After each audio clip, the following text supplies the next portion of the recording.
Sa ngalan ng Ama at ng Anak at ng Espiritu Santo, Amen. ang pagpapala ng ating Panginoong Hesus Kristo, ang pag-ibig ng Diyos Ama, at ang pakikipagkaisa ng Espiritu Santo naway sumainyong lahat. At sumaiyo rin.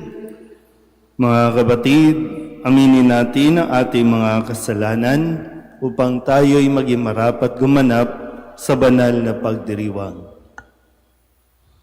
Inaamin ko sa makapangyarihang Diyos at sa inyo mga kapatid na lubha akong nagkasala sa isip, sa salita at sa gawa at sa aking pagkukulang. Kaya isinasamo ko sa mahal na Birheng Maria, sa lahat ng mga anghel at mga banal, at sa inyo mga kapatid, na ako'y panalangin sa Panginoong ating Diyos. Kawaan tayo ng makapangyarihang Diyos, patawarin tayo sa ating mga kasalanan, at patnubayan tayo sa buhay na walang hanggan. Amen. Panginoon, kaawaan mo kami. Panginoon, kaawaan mo kami. Kristo, kaawaan mo kami. Kristo, kaawaan mo kami. Panginoon, kaawaan mo kami. Panginoon, kaawaan mo kami. Manalangin tayo. Ama naming makapangyarihan, binuksan mo para sa amin ang pinto ng kalangitan sa pagluluklok mo kay Kristo sa iyong kanan at sa pagdudulot ng Espiritu ng kaliwanagan. Ipagkaloob mo sa pagsasalo namin sa iyong bigay, ang aming katapatan ay lalong madagdagan at kami sumapit sa kapupunan ng pananalig na tunay sa pamamagitan ng Jesucristo kasama ng Espiritu Santo magpasawalang hanggan. Amen.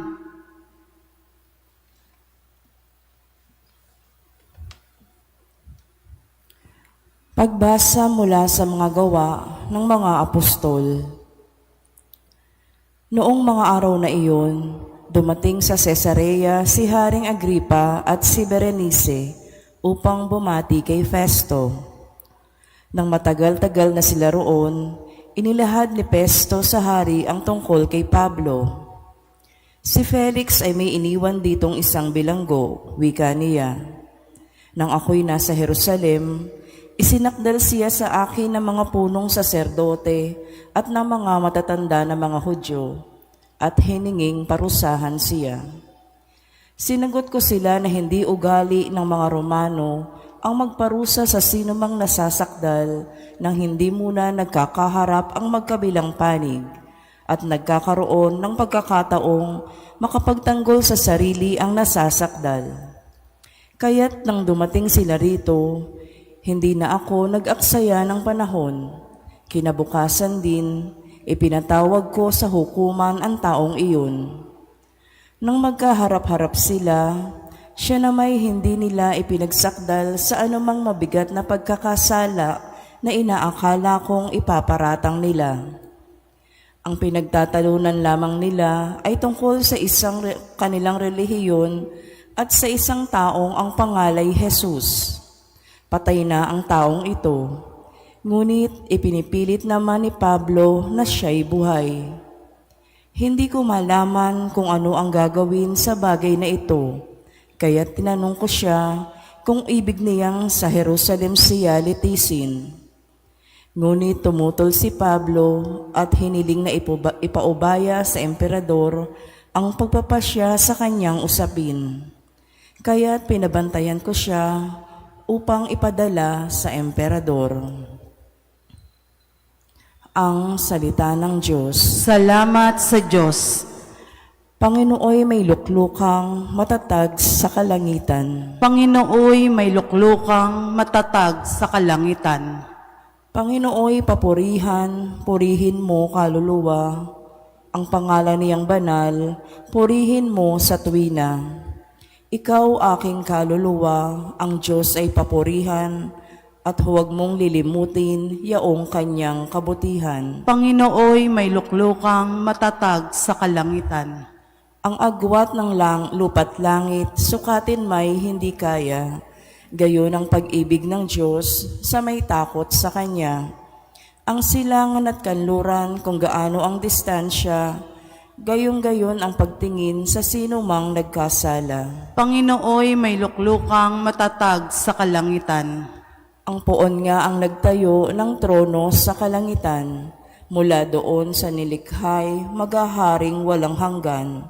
O purihin niyo siya, kayong mga anghel ng Diyos, kayong mga nakikinig at sa Kanya'y sumunod. Panginooy may luklukang matatag sa kalangitan.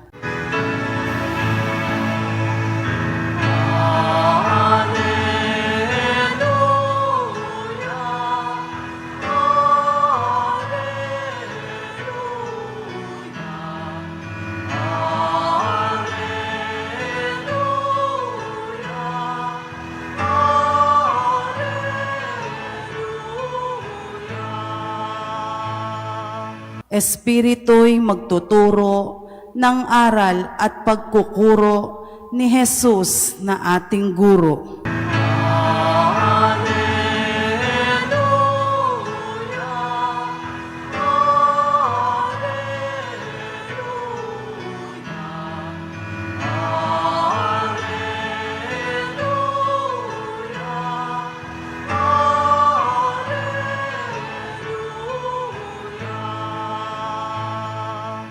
Sumainyo ang Panginoon. At sumaiyo rin.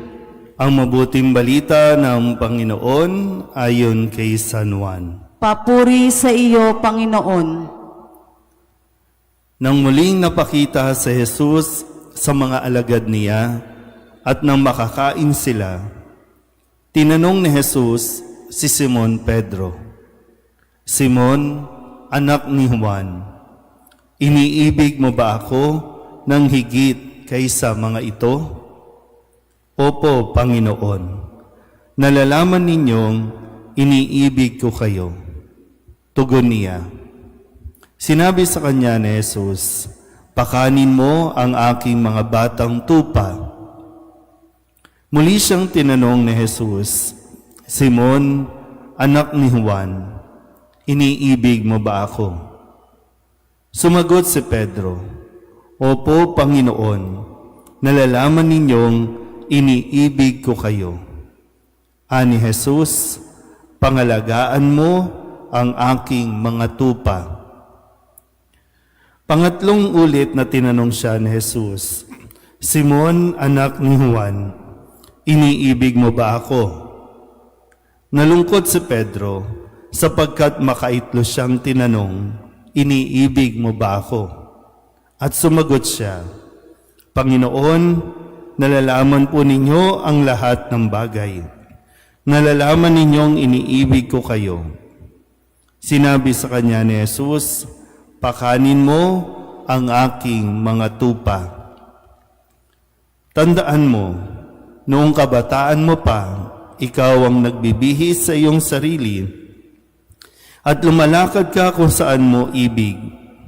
Ngunit pagtanda mo, iuunat mo ang iyong mga kamay at iba ang magbibihis sa iyo at dadalhin ka kung saan hindi mo ibig. Sinabi niya ito upang ipakilala kung paano mamamatay si Pedro at sa gayoy mapararangalan niya ang Diyos.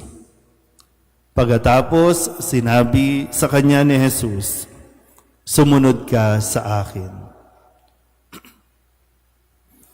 Ang mabuting balita ng Panginoon. Pinupuri ka namin, Panginoong Hesukristo. Isang magandang umaga po sa inyong lahat. Ngayon po ay Biyernes sa ikapitong linggo ng Pasko ng Pagkabuhay at sa ating pong Ebanghelyo ay binabalikan natin ang isa sa mga tagpo kung saan pagkatapos na si Kristo'y muling mabuhay, siya ay nagpakita at patuloy na nagbibigay ng mensahe sa kanyang mga alagad bago siya lubusan na umakyat sa langit. At ngayon, tayo ay naghahanda naman sa pagbaba ng Espiritu Santo sa mga alagad. At dito, mahalagang bagay, no? Kung babalikan lang natin ng konti, nagkaroon ng hindi magandang karanasan sina Pedro dahil nung mga panahon na kailangan ni Jesus ng kaibigan, sila ay nagsitakas, sila ay nagsipagtago. Si Jesus na unang nagmahal sa kanyang mga piniling alagad. At dito ngayon ay tinatanong ulit ni Jesus si Simon Pedro, iniibig mo ba ako? Yung unang nagmahal na nasaktan, ngayon ay muling nagtatanong, iniibig mo ba ako? Nakukuha niyo po ba yung flow? Yung unang nagmahal, nasaktan, at ngayon ay nagtatanong ulit, iniibig mo ba ako? Maganda po no na mas maintindihan natin. Kanina tinitingnan ko kayo at pinagmamasdan ko kayo. Tumanda na ba tayo sa atin pong pananaw? Nag-mature na ba tayo sa ating pagkaunawa tungkol sa pag-ibig? O para pa rin tayo mga high school ang pagkaintindi sa pag-ibig? Madalas kong sinasabi, kaya nga dito tanong may tanong. Hindi naman niya sinabi na, Pedro, nararamdaman mo bang mahal mo ako? Kasi nga hindi ito nakadepende sa pandama ang pagmamahal. Tigilan niyo yung ganyan, no? Tumitibok ang puso ko. No? Magpa-check up ka kung tumitibok ang puso mo. Pero hindi yan yung, tumitibok ang puso ko, mahal ko siya. Hindi yan. Kaya nga dito, gagamit tayo. Kaya ko ba itong mahalin? Kaya ko bang magmahal? Babalik ko ulit. Ang unang nagmahal, alam niya ang kanyang gagawing desisyon. Mamahalin ko ito. Minahal niya lang naman, pero nasaktan siya.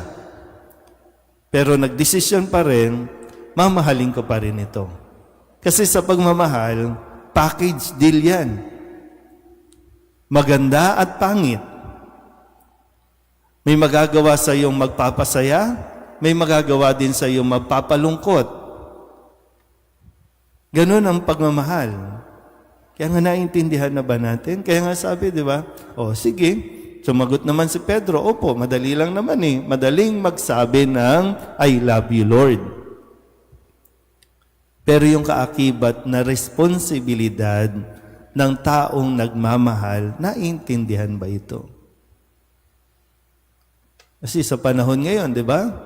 Ang dali-dali lang. Pag sinabing, I love you, okay na tayo ha. Pero hindi iniisip na, paano ba? May pambahid ba tayo ng bahay? Kaya ba kitang itira sa isang magandang bahay? Kaya ba kitang pakainin? Kaya ko bang mag-provide sa iyo? Yun ang pagmamahal. Hindi lang pagmamahal salita, kundi papatunayan mo sa gawa. Kaya lang pagdating sa, hindi, niloko mo ko, sinaktan mo ko, tapos na tayo. Di ba ganun ang nangyayari? Kaya nga ang dali-dali. No? Ngayon, lablabang ng lablaban. Bukas, hindi na. Ayoko na sa'yo.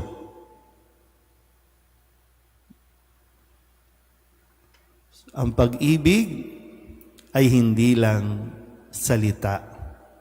Kailangan ipinapakita sa gawa. Kaya marami ang nadidisappoint. Lalo sa inyo, lalo sa mga mag-asawa, mga magjowa, nadidisappoint. Kasi hinahanap, gustong makita sa gawa. Kasi puro lang ngaw-ngaw, miyaw-miyaw ng miyaw-miyaw. Hindi pwedeng salita lang. Patunayan mo. Ipakita mo din sa gawa. Paparinig mo, pero ipapakita mo din sa gawa. At sila Pedro at ang iba pang mga alagad,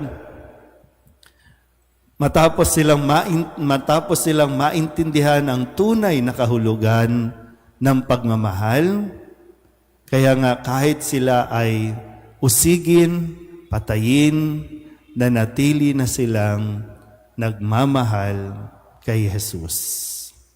Napakahirap ng kanilang pinagdaanan, pero nagdedesisyon din at nagdesisyon silang manatili sa pagmamahal ni Kristo.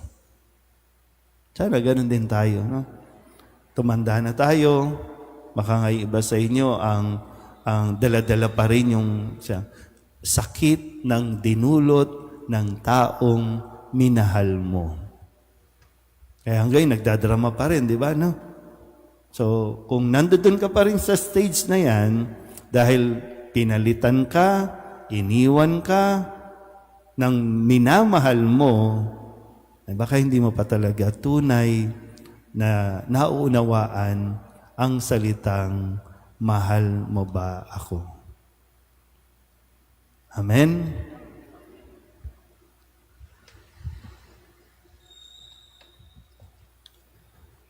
Bunga ng pagkaunawang isinugo tayo sa misyong katulad ng kay San Pedro, hilingin natin sa Diyos Ama na palakasin ang ating pananampalataya. Ang ating pong itutugon, Ama, pagpalain mo ang iyong kawan. Ama, pagpalain mo ang iyong kawan. Ang Santo Papa at lahat ng may katungkulan sa simbahan, naway gabayan ng Espiritu Santo. Manalangin tayo sa Panginoon. Ama, pagpalain mo ang iyong kawan. Ang mga mag-asawa, naway magkaroon ng matalas na pakiramdam sa pangangailangan ng bawat isa at maging maligaya sa kanilang pagsasama. Manalangin tayo sa Panginoon. Ama, pagpalain mo ang iyong kawan. Ang mga makasalanan, naway makatagpo ng pag-asa at lakas ng loob sa pagpapatawad ng Panginoon kay San Pedro. Manalangin tayo sa Panginoon. Ama, pagpalain mo ang iyong kawan. Ang mga may sakit at nababagabag, naway makaranas ng presensya ng Panginoon sa gitna ng kanilang mga pagdurusa at paghihirap. Manalangin tayo sa Panginoon. Ama, pagpalain mo ang iyong kawan. Ang mga yumaong mahal natin sa buhay, naway makatanggap ng liwanag, kaligayahan at kapanatagan. Manalangin tayo sa Panginoon. Ama, pagpalain mo ang iyong kawan. Idulog din natin sa Panginoon ang ating mga personal na kahilingan at mga panalangin para sa ating mga pamilya, kasama din ang mga kahilingan ng mga nanonood sa online. Ganon din ang lahat ng mga misang pasasalamat, espesyal na intensyon, agarang paggaling ng mga may sakit, at ang lahat ng mga kaluluwa na iniling na ipagdasal sa misang ito.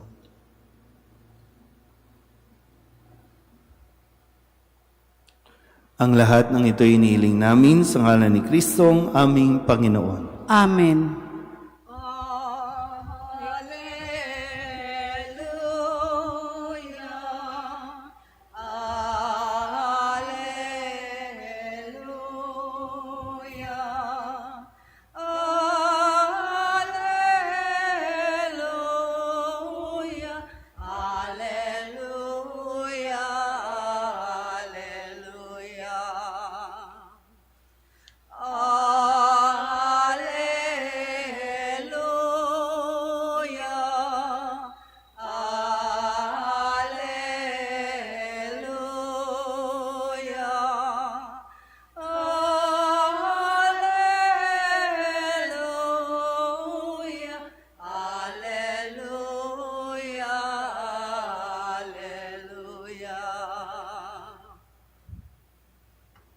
Manalangin kayo mga kapatid upang paghahain natin ay kalugdaan ng Diyos Amang makapangyarihan. Tanggapin nawa ng Panginoon itong paghahain sa iyong mga kamay, sa kapurihan niya at karangalan sa ating kapakinabangan at sa buong sambayanang niyang banal. Ama naming lumikha, tunghayan mo ang paghahain ng iyong sambayanan upang pakundangan sa iyong kinalulugdang mga alay Ang aming kalooban ay gawing dalisay sa pagdating ng Espiritong Banal sa pamamagitan ni Jesucristo kasama ng Espiritu Santo magpasawalang hanggan. Amen. Sumainyo ang Panginoon. At sumaiyo rin. Itaas sa Diyos ang inyong puso at diwa. Itinaas na namin sa Panginoon. Pasalamatan natin ang Panginoong ating Diyos. Marapat na siya ay pasalamatan. Ama naming makapangyarihan, tunay ngang marapat na ikaw ay aming pasalamatan sa pamamagitan ni Jesucristo na aming Panginoon. Noong siya'y muling nabuhay, siya'y nagpakita sa mga alagad niyang mahal. Samantalang siya'y kanilang kapisan, siya'y umakyat sa kalangitan.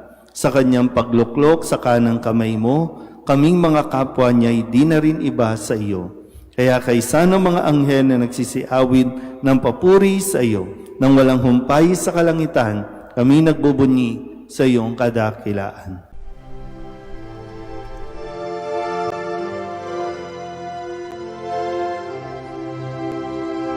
Santo, Santo, Santo, Panginoong Diyos makapangyarihan, napupuno ang langit at lupa ng kalwalhatian mo.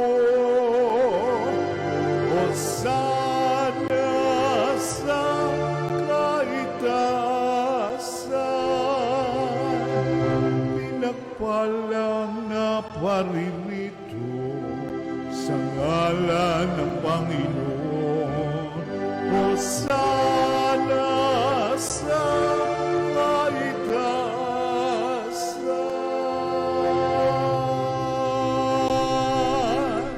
Ama naming banal, ikaw ang bukal ng tanang kabanalan.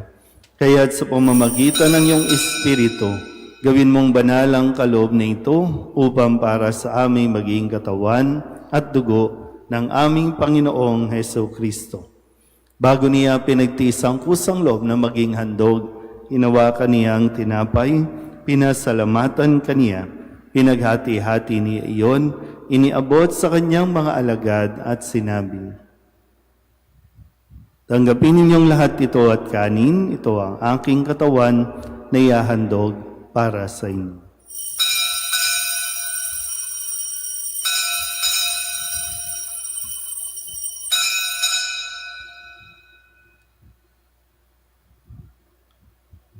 Gayun din naman nang matapos ang hapunan, inawakan niya ang kalis, muli kaniyang pinasalamatan.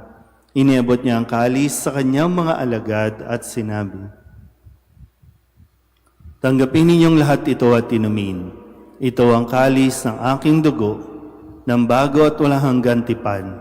Ang aking dugo na ibubuhos para sa inyo at para sa lahat, sa ikapagpapatawad ng mga kasalanan. Gawin ninyo ito sa pag-alaala sa akin."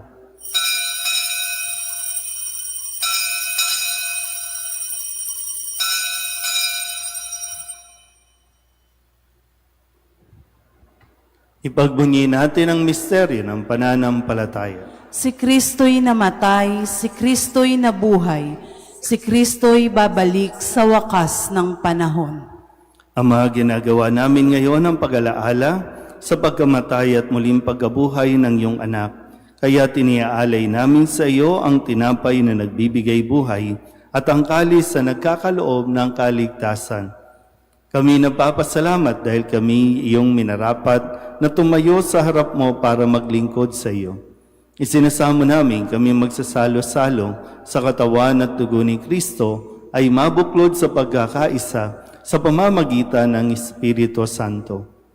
Ama, lingapin mo ang iyong simbahang laganap sa buong daigdig. Puspusin mo kami sa pag-ibig kaysa ni Leon na aming Papa at ni Jose na aming Obispo at ng Tanang Kaparian. Alalahanin mo rin ang mga kapatid naming nahimlay na may pag-asang sila'y muling mabubuhay, gayon din ang lahat ng mga pumanaw.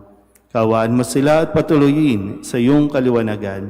Kawaan mo at pagindapating kaming lahat na makasalo sa iyong buhay na walang wakas, kaysa ng mahal na Birheng Maria na ina ng Diyos, ng kabiyak ng puso niyang si San Jose, kaysa ng mga apostol at ng lahat ng mga banal na namuhay dito sa daigdig ng kalugod-lugod sa iyo, May pagdiwang nawa namin ang papupuri sa ikararangal mo sa pamamagitan ng iyong anak na aming Panginoong Heso Kristo.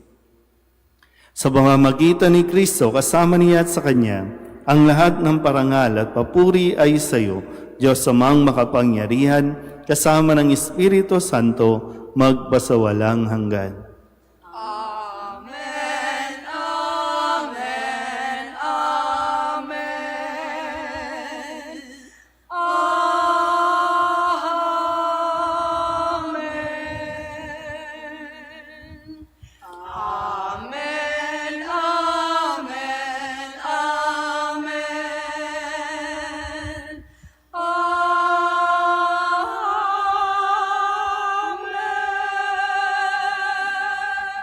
Sa tagabili ng manakagagaling na utos at turo ni Jesus sa Panginoon natin at Diyos, ipahayag natin ang lakas loob.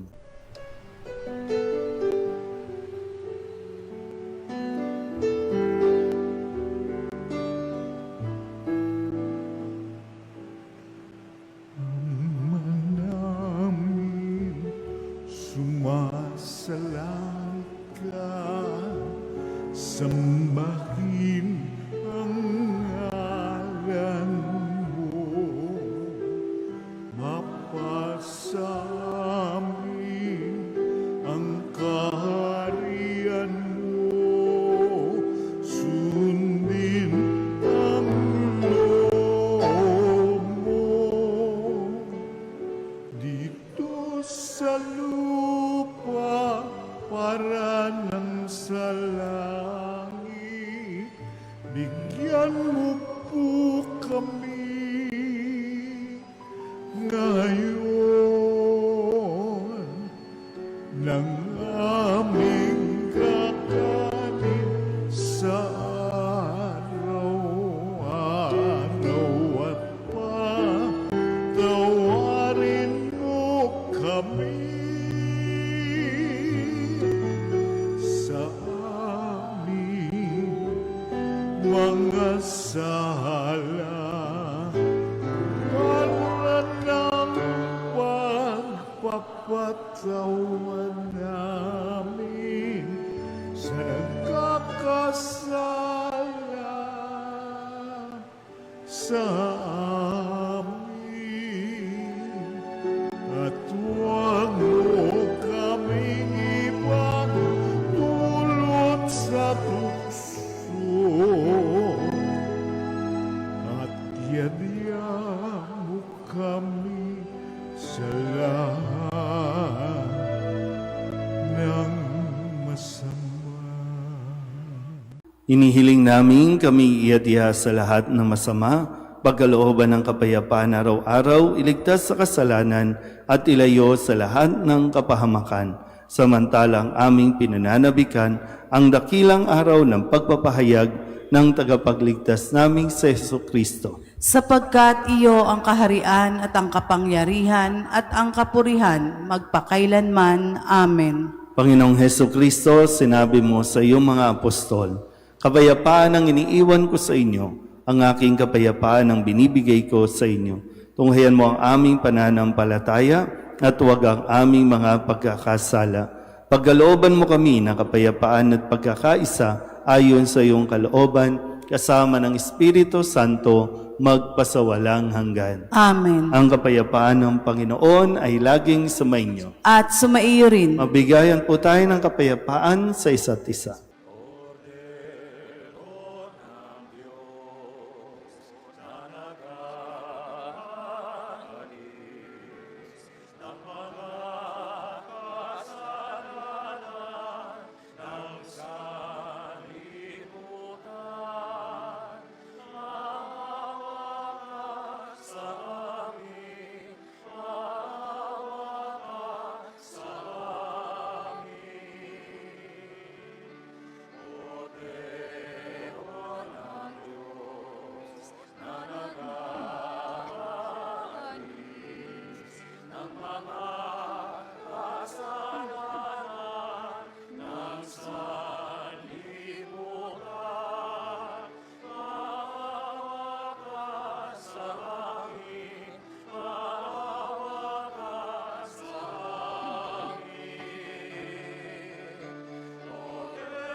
Ito ang kordero ng Diyos. Ito ang nag-aalis ng kasalanan ng sanlibutan. Mapalad ang mga inanyayahan sa kanyang piging. Panginoon, hindi ako karapat-dapat na magpatuloy sa iyo, ngunit sa isang salita mo lamang ay gagaling na ako.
Manalangin tayo.